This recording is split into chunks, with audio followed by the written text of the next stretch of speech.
Israel has never been held to the same standard as most of the members of the international community.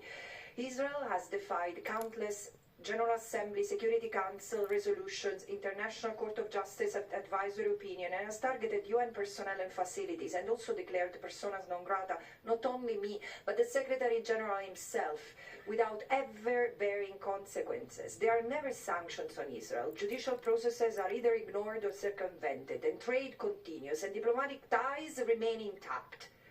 Member states seem to be paralyzed, awestruck, many of them still normalizing the occupation, the repression of the Palestinian people, depicting their resistance in the territory that Israel occupies as terrorism, or at best as a tantrum of an unruly population incapable of abiding in silence to what the international community has decided as its fate.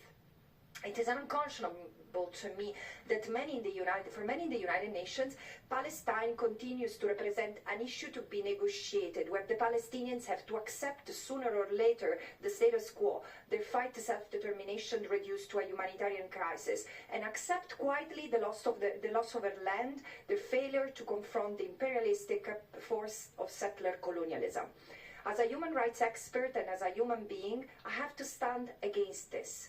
And amidst all of this structural injustice, I want to conclude with three main messages to ensure justice accountability. First, the halting of any direct or indirect arms transfer to Israel. Second, the revision of Israel's credentials to be part of the United Nations to show that impunity will no longer be tolerated in this situation if it wants to fulfill its mission to preserve the security and peace for all.